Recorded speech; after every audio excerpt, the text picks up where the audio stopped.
एक व्यक्ति मिला मुझे, सड़क पर जा रहे थे तो कहा कि मैडम हम आपका 3 दिन से पीछा कर रहे हैं। तो हमने सोचा इसका कोई काम होगा, ये पीछा कर रहा है तो कोई काम ही होगा। हमने कहा बताइए क्या काम है। कहा काम तो कोई नहीं था मैडम, मैं आपके साथ पिक्चर देखना चाहता था। हैं तो हमने कहा पिक्चर देखना है, कब चलोगे?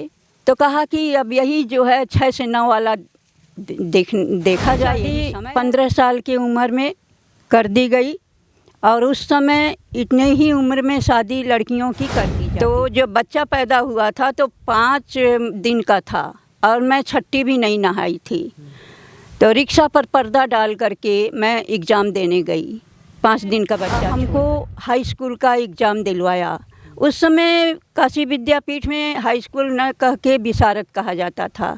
तो विशारद की परीक्षा मैंने दिया, उसमें मैं पास हो गई। फिलहाल हमारे साथ 3 नारियाँ बैठी है और नारी शक्ति के ऊपर हम बातचीत करने वाले हैं। तो कि आपका शादी बहुत कम ही उम्र में हो गया, उसके बावजूद भी आपने बहुत सारी पढ़ाइयाँ की, 3 डिग्रियाँ भी ले ली। कहानी को हम चाहेंगे कि उस समाज के उन लोगों तक पहुँचे जो नारी शक्ति को हमेशा से कम समझते हैं। मेरी शादी 15 साल की उम्र में कर दी गई और उस समय इतने ही उम्र में शादी लड़कियों की कर दी जाती थी ज़्यादातर। तो उस समय मैं सिर्फ कक्षा 8 तक पढ़ी थी। जब मेरी शादी हो गई तो साल भर बाद मेरे जेठ जेठानी ने मुझे अलग कर दिया। तो अलग रहने के बाद जब खाना वाना बना लेते थे तो टाइम बहुत हमारा बेकार जाता था। मैंने अपने हस्बैंड से सिफारिश की कि हमको यदि पढ़ा सकें तो पढ़ा दीजिए। तो उन्होंने कहा ये तो बहुत अच्छी बात है। तो उन्होंने हमको हाई स्कूल का एग्ज़ाम दिलवाया। उस समय काशी विद्यापीठ में हाई स्कूल न कह के विशारद कहा जाता था। तो विशारद की परीक्षा मैंने दिया, उसमें मैं पास हो गई। फिर इंटर की परीक्षा मैंने दिया बीकेएम से। बनारस में ही बीकेएम कॉलेज है जो बीएचयू से संबंधित है। इंटर में भी मैं पास हो गई, लेकिन एक सब्जेक्ट में पहले ही मेरा वो आ गया था सप्लीमेंट्री। उस समय जब सप्लीमेंट्री का एग्ज़ाम देना था तो मेरे एक बच्चा पैदा हुआ था 3 नंबर का। कितने साल हो गया था लगभग आपकी शादी को? हमारी शादी सन 64 में हुई, 1964 में। तो जो बच्चा पैदा हुआ था तो 5 दिन का था और मैं छठी भी नहीं नहाई थी। तो रिक्शा पर पर्दा डाल करके मैं एग्ज़ाम देने गई 5 दिन का बच्चा छोड़ करके। फिर मैं पास हो गई। फिर मैंने बीए किया काशी विद्यापीठ से। बीए भी मैंने पास कर लिया। उसके बाद एग्ज़ाम की तैयारी करने लगी कि सर्विस के लिए। तो उसमें जो है सेवा योजन कार्यालय से मैंने सेक्रेटरियल प्रैक्टिस की। 6 महीना की ट्रेनिंग ली, जिसमें शॉर्ट हैंड सिखाया जाता है, टाइप सिखाया जाता है, जनरल इंग्लिश सिखाया जाता है। उसको सीखने के बाद जो है फिर हमने स्टोनो की परीक्षा दी, जिसमें मैं सफल हो गई। मिर्ज़ापुर से बेसिक शिक्षा विभाग में से वहाँ से कॉल लेटर आया कि आपकी नौकरी लग गई है, आप जो है मतलब यहाँ आके ज्वाइन करिए। मेरे हस्बैंड ने ज्वाइन नहीं करने दिया। उन्होंने कहा कि हम बच्चों को रोटी बना के खिलाएंगे और तुम जाके मिर्ज़ापुर रहोगी।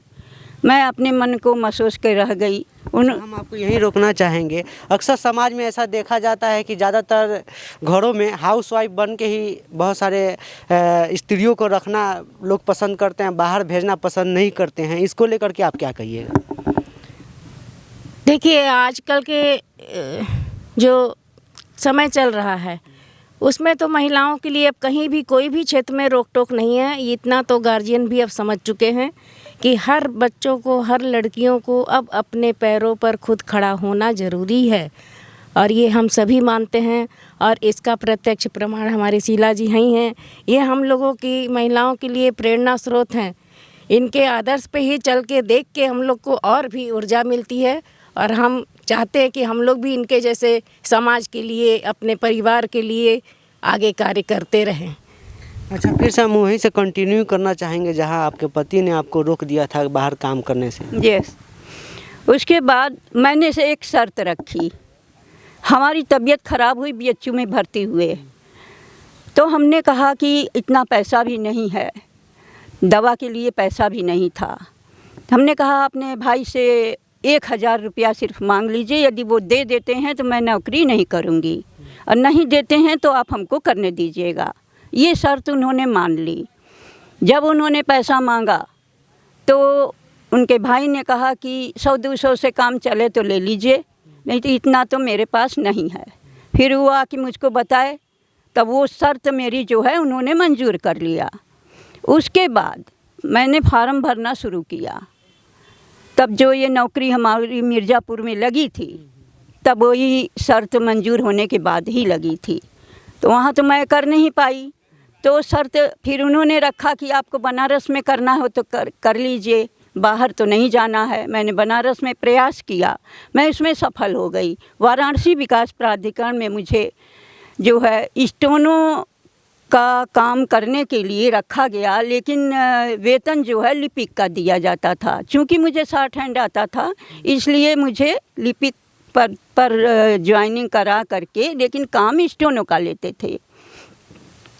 और उसी के साथ ही सर्विस करते ही वहाँ पर एक विधि अधिकारी का पोस्ट खाली हुआ।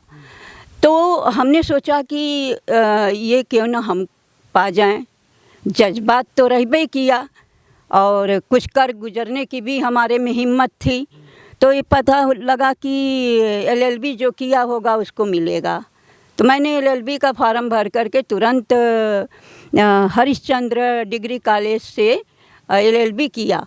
3 साल बाद मैंने फिर जो है इस विषय को अपने अधिकारियों के समक्ष रखा कि मुझे विधि अधिकारी का पोस्ट दिया जाए, क्योंकि मैं LLB कर चुकी हूँ। उन लोगों ने नहीं दिया और कहा कि ये शासन से होगा। और उसके बाद जो है अपने सारे को विकास प्राधिकरण में बैठक में रख करके और उनकी ज्वाइनिंग करा दी। 3 साल मैंने मेहनत किया और जिस तरह से मैंने पढ़ाई की, छोटे बच्चों को 4 बच्चे मेरे थे, उनको संभालते हुए उनका कपड़ा लत्ता, जूता, पालिश, खाना, दाना, और फिर उसके बाद सर्विस भी। कहीं ना कहीं घर का सारा काम करते हुए आपने सर्विस पर भी खूब हाँ, सर्विस करते हुए मैंने पढ़ाई की।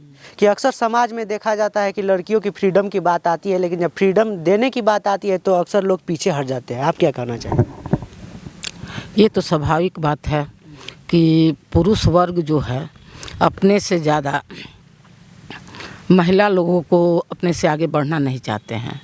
लेकिन फिर भी आज के समाज में बहुत सा परिवर्तन आया। चूँकि पुराने ज़माने में इस तरह का बातें थे कि लड़कियां घर से बाहर नहीं निकलेंगे, लेकिन उसी में कुछ पुरुष वर्गों ने महिलाओं को वो हौसला दिया कि जो कि सराहनीय है।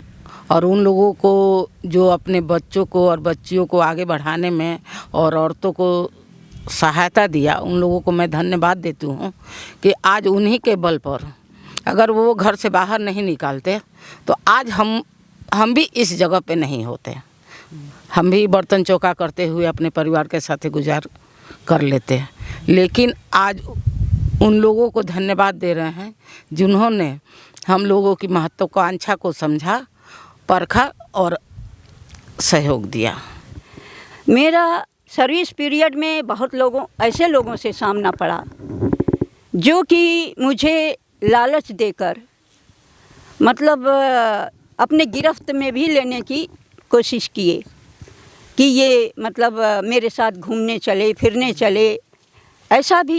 ऐसे मुकाम मिले मुझे। एक व्यक्ति मिला मुझे, सड़क पर जा रहे थे तो कहा कि मैडम हम आपका 3 दिन से पीछा कर रहे हैं। तो हमने सोचा इसका कोई काम होगा, ये पीछा कर रहा है तो कोई काम ही होगा। हमने कहा बताइए क्या काम है? कहा काम तो कोई नहीं था मैडम, मैं आपके साथ पिक्चर देखना चाहता था। हैं? तो हमने कहा पिक्चर देखना है, कब चलोगे? तो कहा कि अब यही जो है 6 से 9 वाला देखा जाए, यही समय है। हमने अपने मन में सोचा जान न पहचान ये हमको पिक्चर ले जाना चाहता है। हमने कहा रुको, ऐसा है पिक्चर चलेंगे तुम्हारे साथ, हमारे घर चलो, ज़रा हम अपने बच्चों को भी ले लें तो तुम्हारे साथ पिक्चर चलें। बच्चों को भी ले लें। अब इतना सुनते ही उसने कहा, बहन जी कल फिर मिलेंगे आपसे, और वो चला गया। तो कहने का मतलब ये है कि स्त्रियों को कहीं कहीं नहीं, बहुत जगह पर इस तरह का माहौल मिलता है। तो इसका मुकाबला करने के लिए उन्हें अपने को मजबूत करना ही पड़ेगा और हर चीज़ का सामना करने पड़ेगा। एक बात और बता रहे हैं, अपने सच्ची घटना अपनी ही बता रहे हैं, कोई कहानी नहीं है। इस विषय पर आप हमारे परिवार में किसी से भी पूछ सकते हैं। ऐसा हुआ, मैं मड़ुआडी से जो है तीज का दूसरे दिन था, खूब पहनी ओढ़ी थी, चूड़ी उड़ी साड़ी मड़ी बिंदी उंदी सब लगा हुआ था। 2 व्यक्ति आ रहे थे उधर ही की तरफ, मड़ुआडी की तरफ शिवदासपुर पड़ता था, जिसमें वो नाचने गाने वाली भी रहती थी। तो 2 व्यक्ति जो हम ऑफिस से लौट करके लाइन डांक रहे थे, वो उस लाइन से डांक करके आ रहे थे। मेरा मतलब सामना पड़ा। उसमें से एक व्यक्ति ने क्या किया कि एक ऊंचा सा वो मिट्टी का ढूहा की तरह बना हुआ था और पेशाब करने लगा। मुझे देखते हुए पेशाब करने लगा। मुझे बहुत गुस्सा लगा। हमने कहा कि ये तो बदतमीजी है। फिर हम वहीं रुक गए, आगे नहीं बढ़े। जब वो पेशाब कर लिया और लौटा फिर इधर की तरफ मेरे तरफ, मैंने उसका कॉलर पकड़ा और जड़ दिया 2-4 तमाचा, हैं, क्योंकि वो मेरा ही मतलब क्षेत्र था, तो मुझे किस बात का डर था। जड़ दिया। सिल्क का कुर्ता पैजामा सिकड़ी पहने था, ठाठ से 2 लोग थे, तो हमने कहा जड़ दिया। उसके बाद आसपास के लोग इकट्ठा हो गए। कोई कहने लगा अरे चाची क्या बात है, कोई कहने लगा भाभी क्या बात है। हमने कहा कुछ बात नहीं है, ऐसा है ये थोड़ा सा इसके बदतमीजी का इसको थोड़ा सबक दिए हैं और कोई ऐसी बात नहीं है। सबने कहा वो मार साले को, मार साले को। फिर उसके बाद जो है वो मेरे पैरों पर गिर गया। बहन जी आप हमको बचा लीजिए, नहीं तो मर जाएंगे। हमने सबको रोक दिया। हमने कहा जाने दो।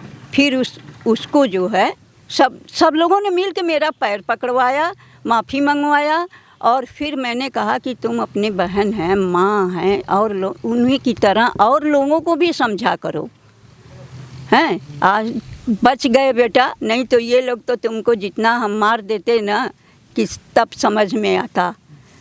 अब उसके बाद जो है ये घटना, हम अपने घर पर गए तो बताए मेरी चूड़ी भी टूट गई थी मारने में, उसके नई चूड़ी थी। अपने हस्बैंड को बताए, मेरे बच्चे थे, बच्चों लोगों के सामने ही सारी बातें हुई। तो हमारे हस्बैंड कहें ये बताओ तुमने तो मार तो दिया, और कहीं वो बदला ले तो कहीं तुमसे रोड पर, तब तुम क्या करोगी। हमने कहा कोई बात नहीं, आप एक ठे छुरी ला दीजिए और हम बैग में वो चाकू रख के चलेंगे आज से। भाई हिम्मती तो थे ही। मैंने एक चाकू मंगवाया, इतना बड़ा बैग में रख के। उस दिन से 2-3 दिन मैंने रास्ता बदल के ऑफिस गए। फिर उसके बाद से फिर उसी रोड से जाने लगे। कुछ ऐसा मैंने नहीं देखा तो उसी रोड से जाने लगे। उसके बाद से जब तक मैंने नौकरी किया, अपने पर्स में एक चाकू हमेशा मैं रखती थी कि अपने बचाव के लिए कहीं ऐसी समस्या कुछ आ जाए तो अपनी बचाव मैं कर सकूं। यही मेरा सबसे कहना है कि हिम्मत को हारना नहीं चाहिए, हिम्मत का अपना बनाए रखना चाहिए और हर मुसीबतों का सामना करने के लिए तैयार रहना चाहिए।